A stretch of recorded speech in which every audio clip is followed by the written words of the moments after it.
ఈ Janasena wooden gift కోసం ఇప్పుడే ఈ వాట్సాప్ నెంబర్కు కాంటాక్ట్ చేయండి. పోతిన వెంకట మహేష్ అనే అమ్ముడుపోయిన తన యజమాని కోసం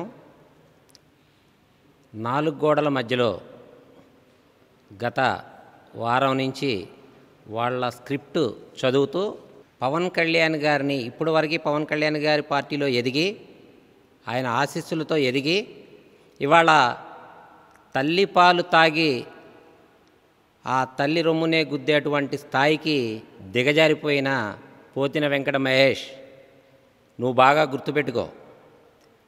నిన్ను ఆ స్థాయికి తేవటానికి, ఆ స్థాయి కోసం నువ్వు పడిన తాపత్రయం, ఎన్నిసార్లు కాళ్ళకి పవన్ కళ్యాణ్ గారి కాళ్ళకి పొర్లి దండాలు పెట్టావు, ఎంతమందిని పార్టీలో అనగదొక్కావు. నువ్వు కోట్లు ఖర్చు పెట్టానని చెప్తున్నావు. నువ్వు ఏ కోట్లు ఖర్చు పెట్టావో పశ్చిమ నియోజకవర్గంలో ఉన్నటువంటి ప్రతి జన సైనికుడికి, ప్రతి ఒక్కడికి తెలుసు. వాళ్ళు చేసిన కార్యక్రమాలకి నువ్వు కేకులు కట్ చేసుకుంటా, వాళ్ళు పెట్టిన భోజనాలకి ఫోటోలు దిగుతా, అవి నువ్వు సొంతంగా చేశానని చెప్పి పార్టీకి చెప్పుకుంటా ఉన్నావు. అప్పటి నుంచి కూడా అవన్నీ మోసపూరితమైన ఆరోపణలు చేస్తూ నేను కోట్లు ఖర్చు పెట్టానని చెప్తా ఉన్నావు. అఫిడవిట్లో నువ్వు గత 19లో నువ్వు చూపించిన నీ ఆదాయం ఎంత అంటే 3 నుంచి 4 లక్షల రూపాయలు. నువ్వు కోట్ల రూపాయల ఆదాయం నీకు ఎక్కడి నుంచి వచ్చింది అంటే నువ్వేమైనా కార్పొరేటర్ టికెట్లు అమ్ముకున్నావా?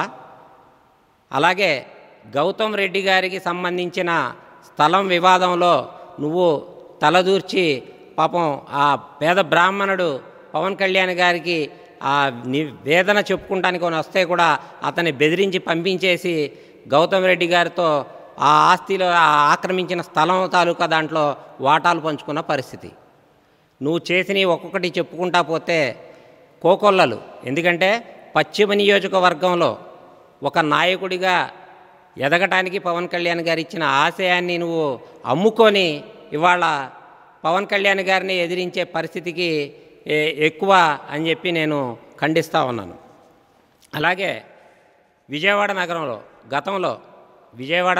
గతంలో కరోనా టైంలో హాస్పిటల్స్లో పేషెంట్లకు సంబంధించి ఆ బాధితుల తరపున పోరాటం చేస్తానని చెప్పి నువ్వు బ్యాక్ డోర్నే డాక్టర్లతో మాట్లాడుకొని ఆ బ్యాక్ డోర్లో ఎంత డబ్బులు తీసుకున్నావు అన్నది అందరికీ తెలిసిన విషయమే. ఇంకా ఇలా చెప్పుకుంటూ పోతే చాలా విషయాలు. అలాగే నువ్వు అఫిడవిట్లో పవన్ కళ్యాణ్ గారు పొందుపరిచింది కరెక్ట్ కాదా అవునా అనేది అది చూసుకోవటానికి ఎలక్షన్ కమిషన్ ఉంది.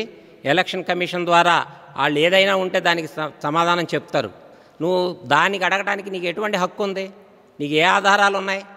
అలాగే నువ్వు మేము అందరం కలిసి 3 సింహాల దొంగతనం జరిగిందన్న దాని మీద పెద్ద ఉద్యమం చేశాం.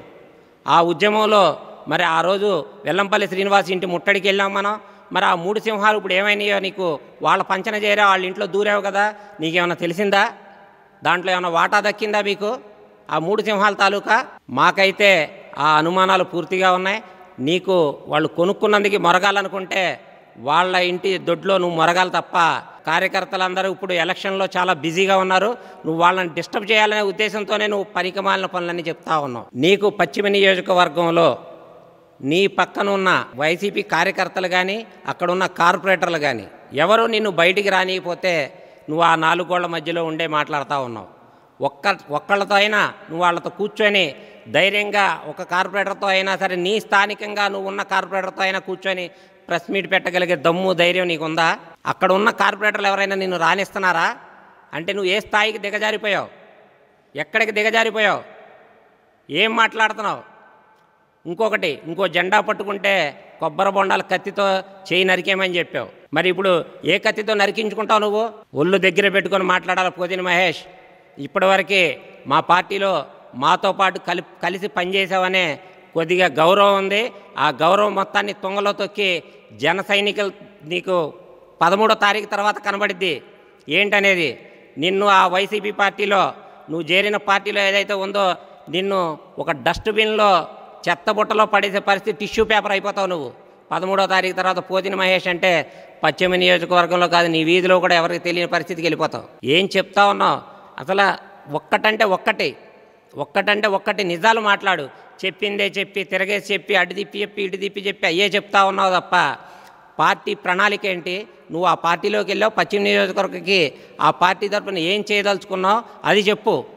గతంలో చెప్పావు నేను 30,000 ఇళ్ళు కట్టిచ్చేస్తానని, దాని గురించి మాట్లాడు. ఆ పార్టీలో నేను కట్టిస్తానని చెప్పు. అంతేగాని ఇలా పిచ్చి పిచ్చి వేషాలు వేయమాక. ఇంకొకసారి కనుక అవాకులు చవాకులు పేలితే ఖచ్చితంగా నీకు తగిన బుద్ధి చెప్తామని చెప్పి ఈ సందర్భంగా తెలియజేస్తూ ఖబర్దార్.